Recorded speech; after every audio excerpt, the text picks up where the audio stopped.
What's up, guys? EJ Stewart here, joined by Kendall Stewart. We're giving you our Young Justice Phantoms review. We're doing basically the mid-season premiere episodes, so that'll be episodes 14, 15, and 16 from this season of Young Justice season 4. Kendall will be beginning a new arc. We are deep in Atlantis, following Kaldor as Aquaman and some of the politics going on in Atlantis, with new King Orin taking full kind of responsibility of what's happening undersea. And I really enjoyed this episode, and I enjoyed how much of these episodes rather, and I enjoyed how much they were able to kind of really do a great deep dive into exactly what's going on in undersea, and kind of how much pressure has been on Calder, despite not only being the Justice League's leader, but also trying to have kind of one foot in, one foot out, while dealing with the grief that he's dealing with the death of Conor, or at least what he perceives as the death of Conor. We get plenty of answers as what's going on with Conor in these episodes as well, and some other really interesting B stories as well. I thought the episodes with Beast Boy, certainly another really interesting turn. They certainly moved that story much more forward than we have in a while, and we even saw Violet really have a true kind of come to Jesus. Poor word choice of words, maybe, but a very interesting kind of exploration about introspection. That's the word I'm looking for, into just who she is as a person, who she wants to be as a person. So a lot happening in these episodes. We're gonna bunch them all together in this review, but I gotta say, I thought this was a great start to the season, to this arc rather. Yeah. Basically, Young Justice, a hiatus, a season.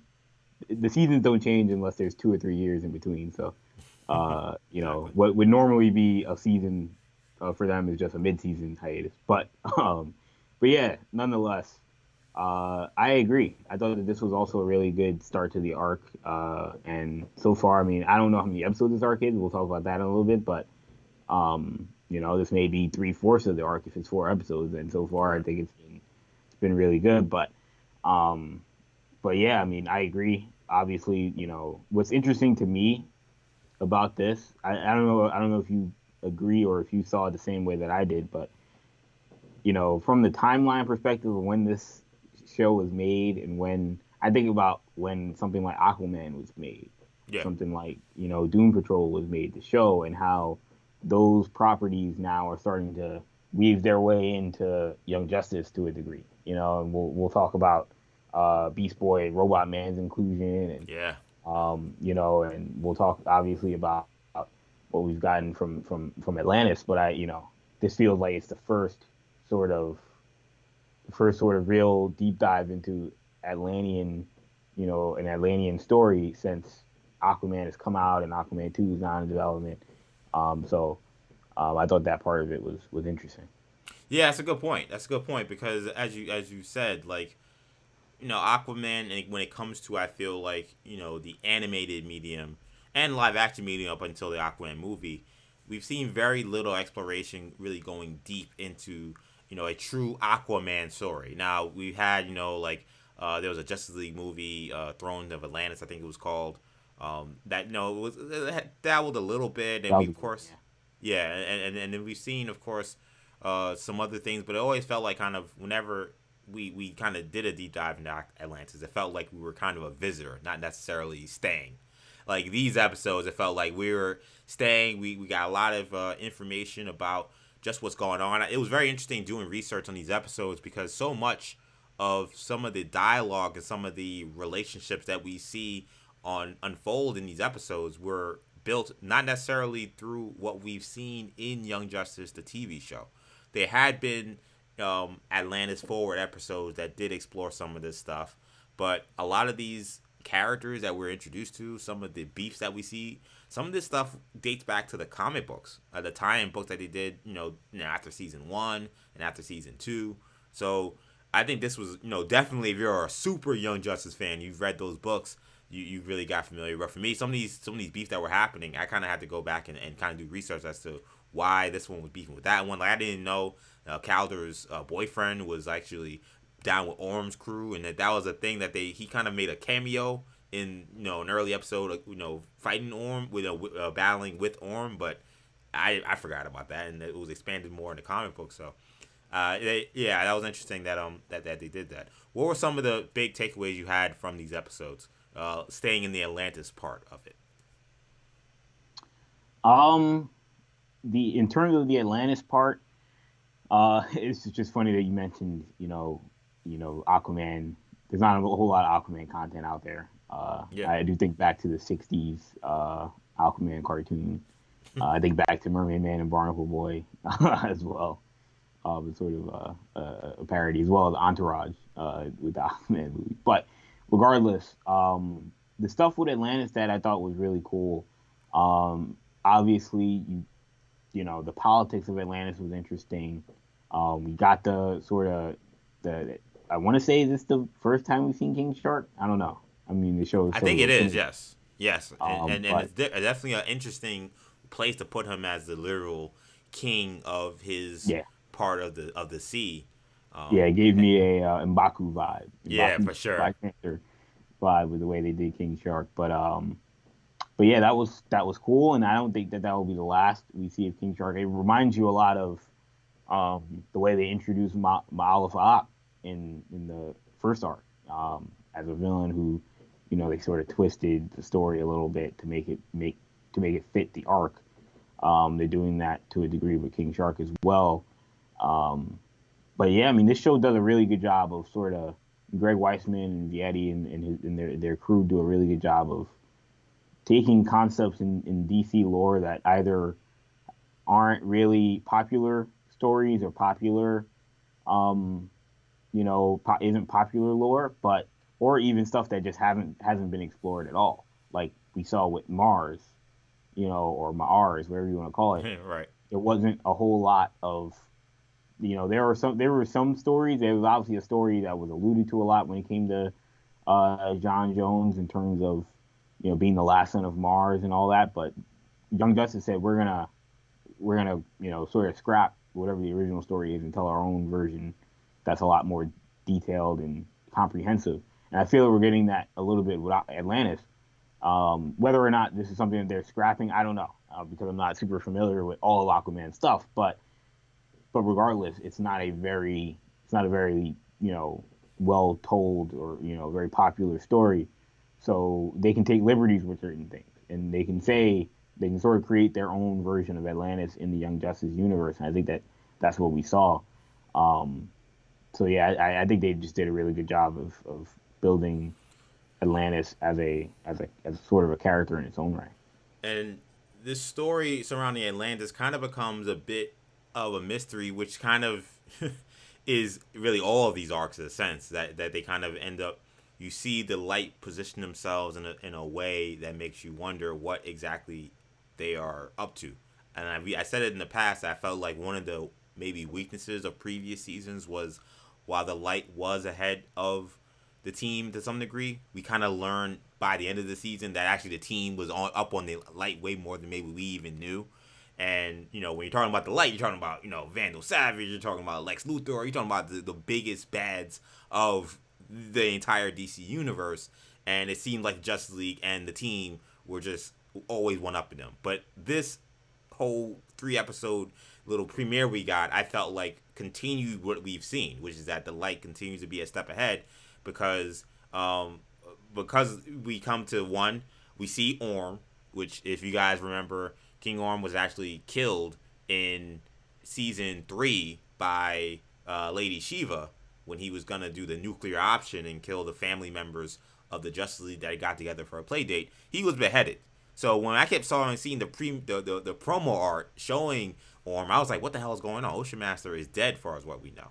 And we see Aquaman for all this time, or rather Orin. I gotta make sure I'm getting my people right. I'm used to calling him Aquaman, but Orin the whole time he didn't even know that his brother was dead. He still doesn't know that his brother's dead. He doesn't know where his brother is. All he learns after Orin makes this attack several times against the leaders of Atlantis. All he knows is that his brother is a clone. After they do some DNA work, after he questions Orm and he talks about how he visited him and talked to him 14 times, and Orin's like, I've never talked to my brother since he's been locked up, so I don't know what he's talking about. So do you get any clues? And the last thing, of course, being Arion's return, the one true king of Atlantis. He comes in a very heroic manner and saves the day against Orm and against the when Child comes back and kind of creates havoc in Atlantis. He's kind of seen as a shadowy figure. He talks about how I'm disappointed in myself. I failed Atlantis, but it just seems odd. There's a lot of tension. A lot of people aren't really down with how King Orin is running things. They see Arion come back, and now everybody's like, Arion, Boombaye. They all want to see Arion take control, and he's being humble. But then at the end, we do see him leave the palace, which is where he wasn't supposed to leave. So you feel like maybe he could be a tool for the light to create havoc and create chaos in Atlantis, not too dissimilar from what you see from something like the Russian government and how they kind of try to destabilize places. That's kind of how I saw it. How did you see how some of these events played out in Atlantis? Yeah. We're sharing a brain on that last part, but I don't want the video to get taken down, so I'm not going to go into that. But yeah, no, I mean, it's very interesting. Again, the political part of that and how they were able to show his return. I mean, I didn't know who it was. I didn't know who it was either. I was super confused. I thought it was a great reveal when I realized it was him. Yeah, because I was trying to go in my head. I was like, who are like the possible like fish people in Atlanteans that it could be? I'm like, is this Namor, or we're doing like a crossover? And then when it ended up being Arion, I was like, oh yeah, this. I mean, it doesn't make that much sense, but it makes more sense than anybody that I could have thought of. So, it was an interesting twist, and I'm excited to see where it's going. On the Orm thing, I think that was interesting because you had earmarked me to the episode where Orm was Ocean Master was killed right. Last season. So I was confused. I was like, I don't know what's going on because this guy looks like Ocean Master. I'm guessing, what, did they retcon it? Did they just say, oh no, he actually found a way to survive that? That you don't really see guys surviving being beheaded. So the twist that he was a clone made sense, obviously. Without it, I would have forgotten completely about the episode. And I think Weissman was probably banking on a lot of people forgetting about it anyway. So that the twist of him being a clone would have been a lot more surprising. But yeah, no. So far the Atlanta story's been interesting. But yeah, like you said, there's been some interesting B plots as well. One of the B plots that I think is probably most important as of right now is what is going on with Conor. So we realize Conor is, I don't want to say we don't know that he's alive or dead, but at least his spirit is doing something. It's around. Yeah. He doesn't seem to know where he is. Yeah, what's up? You want to talk about some because in my head I'm watching this and I'm like, you watch something and you're like, oh, what's realistic? What's would be a real response? His initial thing was like, am I dead? Like, if I'm in this place, you see this, you're thinking, like, is this the afterlife? Like, right, yeah. Just floating in this abyss. You don't know what it looks like. That's the natural reaction. You won't normally see that probably in a cartoon, quote unquote. But I thought that was ironic. Yeah, no, I thought that did make sense, and that's again what people would normally expect. And he's there with the Phantom Girl, so we see Phantom Girl from the Legion had tried to save him. I guess it doesn't seem like it worked to the level that she wanted. And of course, the name of the season being Phantom is starting to make more sense now. Starting to come together as we kind of get closer to the end of this season. And he seems confused. All he sees is a heat trail that he tries to follow. Eventually, it kind of turns into some kind of monster. But then he sees hallucinations as he goes through this journey into this kind of abyss. He sees, Superman show up after he's eventually killed pretty violently by the Bizarro version of Conor. He sees McGann show up at one point, and kind of give him some guidance, give him some support.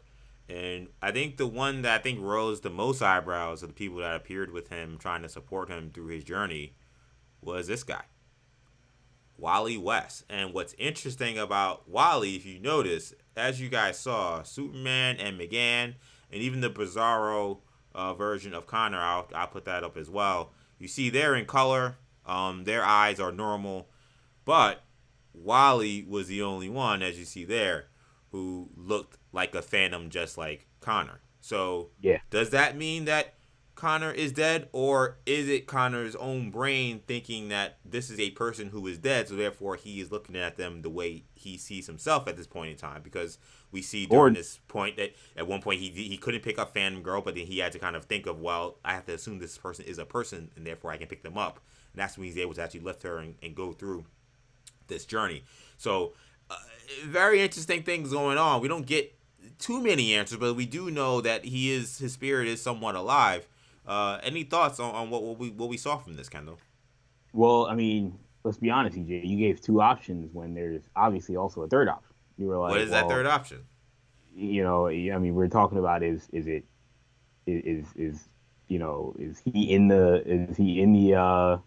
he dead, Conor? Is he dead, or is he just hallucinating Wally? And or maybe Wally's also alive with Conor, and maybe they're both alive. And that goes back to the theory that Wally West is not dead. That is true. But again, we'll see. That it is peculiar that he did look different. I think the most interesting part of this, the most interesting scene, in my opinion, of these 3 episodes was the Legion going to talk to Superman. Yes. I thought that conversation was I had the popcorn out for that one because that was cool. Yeah, and they go to talk to Superman, and first of all, I think them meeting him even in the diner was pretty neat. We've seen them hanging around that diner several other times during this season, and even last season. I think that was the first time we actually saw them was by that diner. So clearly, this is a place that they know that they were going to have to go at some point. Yeah, it's a lot of forward kind of storytelling happening even in previous episodes and previous seasons of this show. So it's very interesting because we talked a bunch, and I told you guys how I felt like Conor was going to be basically what we think Superman is to the Legion normally. I thought that's what Conor was going to be. And I was pretty much right about that part. Yeah, that they said that they Conor is kind of like their hero and the guy that they look up to for whatever reason. We don't know why or what he's done to suggest that, but he is the person that they look to. And Superman in this conversation we learned is kind of like a plan B for them. Like they're like, look, we need you to be in Happy Harbor at this time, and hopefully things will work out. But I mean, I don't know, you're not the guy we really wanted. It's probably the first time Superman has ever been in a situation where he's been told that he's a plan B option. But that's essentially what we got from this interaction. I think it was definitely, I agree with you, Kendall, one of the biggest interactions we saw from this episode. What did you make from it? Yeah, I mean, man, you want to talk about a massive mystery and I mean, I always love the stories of the sort of apocalyptic future that you have to go back in time and stop it from happening sort of thing. I think those stories are always interesting, and I'm fascinated as to know what happens at Happy Harbor 10 years from now. Is that something that are they putting tea leaves for something that is 2 seasons from now for them? I don't know. Right. The way Greg Reisman is, I don't know if they're getting 2 more seasons. I hope they do, but if that's the case, again, that wouldn't surprise me. HBO, if you're listening to this, please give them 2 more seasons. Let them do these stories as long as they want. We will keep watching them, I promise. Anyway, continue. Yeah, and so I get the sense that they're certainly teasing something. What happens at Happy Harbor, I don't know, but again, they got my attention. Yeah. And I just find it interesting, like you said, that Superboy is the one that is the key. It's very much like the Flash saying Lois Lane is the key. Yeah. Like what about Superboy makes him the key in stopping whatever happens at that point? And it's funny that somehow the light, apparently, or whoever killed him, I assume it's the light, that they also knew he was the key because they got him out of there. So like, You know what I'm saying? If we're gonna Do we push know that it was ahead, the light? well, we don't know. We don't We know just who it know it's a guy was. that looked like Killmonger. It We was a don't know guy, what. a We don't know Killmonger or what. a Like, painkiller from the yeah, CW thank. shows. We don't know who, but so now you make Like, that point. theory. I am starting to put together that the light is behind really kind of all of the chaos that we see from this season, Yeah, including Connor's death. I think that guy that we saw worked for them. It was ironic that they mentioned how they can't get back to their time or change the timeline just to figure out, try to save Superboy again, essentially because their time sphere was destroyed. yeah, That dreadhead gentleman who yeah, was he had a time sphere very similar. It looked almost the same as yeah. them. So, well, how does that work? Again, I wonder if maybe the light has their own version of the Legion, essentially, that we're able to kind of take part in that kind of assassination attempt on Yeah. Superboy. And then when I see that compared to what's happening in Atlantis, where it's very clear that Arion's return, while you would think that he wouldn't have necessarily the best view of his grandfather or anything, we've seen in the past that just like with Cassandra Savage, things may not appear the way exactly they are, and that Vandal Yeah. Savage also is a master manipulator. He can get people to do things that he wants out of his own self-interest. I'm starting to feel like this whole thing, at the end of the day, is coming down to Vandal Savage himself and the light, kind of puppet mastering a lot of this stuff that's going on. Yeah, yeah. I mean, what did you make of the Beast Boy stuff? Yeah, Uh, guard. Yeah. This was still tough to watch. First of all, like you said before, shout out to Robot Man. When I saw him, I you say in wrestling, you pop like it was a verbal pop in my living room when I saw Robot Man was part of the intervention with McGann, with Jaime, with of course Virgil okay. and Cassie, who were all trying to basically get him to realize that he had been neglecting himself, neglecting his duties, and that it was up to him to kind of get himself out of this funk that he was in. I thought I thought it was smart how they kind of set it up with Forager telling McGann, who is in her own world. She's dealing with her own grief. She's kind of trying to get by day, but we all know how hard, of course, it is. And I thought it was cool to see that someone had to kind of get to McGann and say, hey, all that your brother is like in bad shape. I don't know. You may not know it, but everybody else does, and you might want to maybe do something about this. And of course, his most Forager way, and to see kind of the very kind of emotional, what's the word? I guess testimonials from these various characters, trying to talk about how important Beast Boy was and has been to them, and how much his lack uh, of of attention to detail, his lack of emotion, and kind of the damage that he's doing to himself and how it's hurting them. They all have their different ways of doing it. Jaime and Virgil, they're very, they try to kind of meet Beast Boy at the energy that they kind of expect he would have normally. Cassie has more of the raw emotion because we see that she has been kind of given a lot of the mantle of just running the team, and we've seen at times where Cassie's been like, "Hey, we need to do this." He's like, "Well, do it yourself," and he kind of just goes off. We see how much that has bothered her, and then we see McGann give some of that kind of emotional sister family kind of tie, where she's heartbroken to see what Beast Boy's going through. Very sad stuff. It to me does look like they're kind of moving towards this still getting worse for Beast Boy before it gets better, which I think I'm actually kind of okay with, only because at least now we're getting somewhere. I felt like there was a time before where it felt like we were still just stuck in no man's land and we weren't kind of getting anywhere. We see that he has to go through this, last, or at least once a year mental health checkup with Dinah in order to, meet his requirements for being on the Outsiders and being at the mansion. And he could either decide to do that or not do that. I don't know. It can go either way, but at least we are getting somewhere, because there was a point in time where it seemed like we were kind of just in no man's land, and now at least it seems like we are going to get to a point where we will have some resolution to at the very least where Beast Boy goes from here. But shout out to Yeah, Robot Man. I thought having his perspective in it and kind of learning a little bit more about Beast Boy's time with the Doom Patrol and and what he was like and how he got to that team and how he dealt with that grief when so many of them died. It was adding context to Gar's character and to why he's acting the way he's acting right now. All overall, I thought that was one of the best scenes of these 3 episodes for sure. yeah. I mean, we didn't know. The Chief died. They said Negative Man died. They Yeah, said Rita Farr died. yeah. And These if you are not remember, they did that when they did that Doom Patrol Go like episode when Beast Boy had the whole Granny Goodness. Remember, he had the goggles, and he right. went through that whole weird thing in his head, and they did the Doom Patrol Go, which is like Teen Titans Go, and Right. they talk about them dying.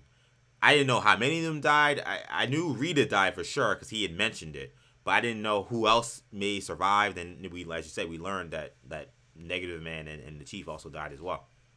Yeah. Um.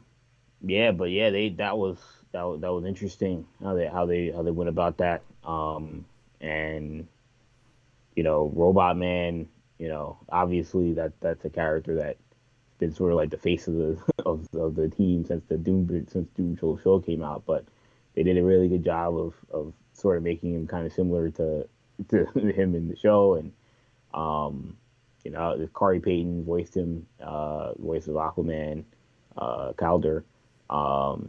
He did a really good job of doing the Robot Man He did. gimmick.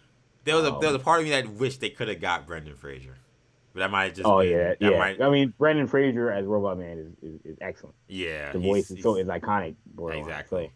So yeah, it's hard, but Corey Payton did his own twist, his own version of it. That was interesting, but yeah, no, I thought that scene and those conversations were very enlightening. It makes you want to see more of a character like Robot Man. I don't know if we will, but again, I thought that was a very solid advancement of the plot when it came to to his character. Not looking forward to where it leads. Yeah. It leads more negative, um, but we'll see. I know Greg Weisman doesn't really pull punches, so Hey, I wanted to ask you about that real quickly. Where do you see this going? Do you feel like he goes potentially to this I mean, I hope this so. mental health check with Dinah and then things get better or at least gets in the right direction, or do you feel like this goes more south and he leaves the Outsiders, leaves Hollywood, and we see an even more destructive path for him? Yeah, it can go either way. I mean, there's a story. That's the thing with these things, man. Like, really, it's at the mercy of Greg Weisman. He's the Yeah, storyteller. He's the writer. When you're dealing with these kind of issues and these kind of situations, they honestly can go either way. And so it really just depends on how far the writer's willing to go. Is he willing to go down a darker path? Or is he willing to go down a story of redemption and positivity? Um, so I don't really know what is in the cards for Greg Weisman, but I do know that obviously this show's a little more adult than it's been in the past, so they've got a little bit more leeway to do a little bit more. But my hope is that with the Beast Boy character, they just that it ends on a positive note. yeah, I do too. Shout out to the squad that tried to give him help. Of course, again, Jaime and Virgil, McGann, all of them. I thought again did the best they could, but it's just Beast Boy's in a rough spot. I don't know. I think at this point, I tend to think that we'll start to get him turned into the right direction. I think that he will get this meeting with Dinah, and that will help him. Because I think all these things. There gotta be a method to madness, so to speak. Not to say that the story is madness, but there's got to be some lesson you're trying to get across. You would think. I would assume that lesson would be the how much getting help can help you. So with that expectation, I think that that's what we'll eventually get to. It just may take us a little while before we Yeah. get there. The Um, sad part is there's a lot of shows where the message is just to show you darkness. You yeah, know. sometimes shock value is all that they care about when it comes to Yeah. depression and things like that, and Yeah. potential drug abuse. And they haven't gone necessarily there with Beast Boy, but you do see him with the sleeping pills and things like that. Yeah, sometimes they don't really care much about maybe showing how you can get out of that despair. They only care about the shock value of seeing the worst that could happen. Greg Weisman is very thoughtful, and not to say that if you do that always is not thoughtful, but I just think it will be more thoughtful considering the character, considering his age, and considering the audience that's watching. That it would be more thoughtful to get him the help that he needs and see him kind of rise up and show that you can be in your lowest lows and still pull yourself out of it. Real quick before we get to scores, how did you feel about the conversation between Violet and her, I guess, former mother? It was the mother of Gabrielle, though it's not her mother now because this is a different person that's in this body. She wants to learn about Islam. She has questions about her gender, though these conversations tend to lean more on the Islam part. She has a conversation about her gender later on with, I think that was Harper Roach she was talking to. I really dug these scenes, and I got to give Greg some props and give Brandon some props because I criticized him pretty strongly for I thought what was a poor representation of Islam in the Khalid angle of the dream sequences they were in during the Dr. Fate episode, where I thought it was a little bit hypocritical. Not hypocritical, what's the word? Stereotypical. Some of the tropes that were being pushed, maybe in good faith, but nonetheless, I thought it still fell a little short. I thought these conversations were much better, and I thought were much better representation and a much more, appropriate representation of Islam and trying to present it to people who maybe aren't familiar with it. What did you make of those scenes? Yeah, I mean, I thought those scenes were cool. That it's it's a character that we haven't seen a ton of this season, but when we have, a lot of it has been about her journey as just an individual. And that's been interesting to follow. And this is another one where we'll be interested to see where it leads. I think they're dropping tea leaves and stuff. So, I'm curious to see the continued development. But it makes sense. This is a character that is they show just graduating high school. So, from an age perspective. This is the kind of time where those kind of things can hit a person. And what I think has always been kind of great to see about Young Justice has been their willingness to really show all different kind of spectrums of life and how they can interact. And what stood out to me in these episodes as well was we saw shout out to Lagoon Boy. We hadn't seen him in a long time, and I don't know if he still goes by Lagoon Boy. I know Lagoon is his Atlantean name, but we see that he's not only he's a fish man, so I don't know what the orientation is, but he appears to be bisexual. But even if we're outside of the whole gender norm when it comes to that kind of thing, he is in a polyamorous relationship, which is not something I don't think I've ever seen displayed in a superhero cartoon. In a cartoon that's not it's not like Family Guy or something. Right? Yeah, and definitely not something serious.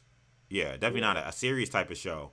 Definitely not a superhero show. Yeah. It's like one of those things. It's one of those things where you kind of had to, when they say that's my husband and that's my wife, you kind of have to keep looking like that's the same person saying that, or it's a triple, quadruple take where you're like, you just keep watching and you're like, no. It's like, did I hear that right? Yeah, you get to keep doing right.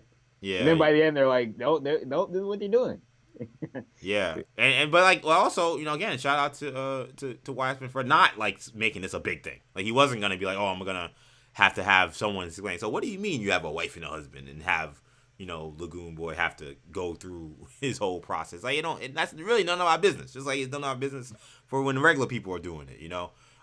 So again, more progress, more progressive themes being pushed on this show, and you gotta respect that because it's all about inclusivity. It's all about representation, and I think when it comes to those two things, there isn't a show maybe on television that is doing it as I think as carefully and as respectfully as Young Justice. So major shout out to them. I think that was important. I wanted to make sure we got that in here. I think we're at the point where we can give scores. So we're not gonna score each episode individually. We'll kind of tie them all into one. So episodes 14, 15, and 16 of Young Justice. What are you giving a score? Let's rate these out of 10. Out of 10, I will go. It's so hard, obviously, because it's 3 episodes. So you got to take the good with the bad and whatnot. I'll go 7.5. I thought it was good. I thought we there were a lot of good moments. There were definitely some some scenes and some stuff that were, I don't want to say filler, but stuff that wasn't like groundbreaking or.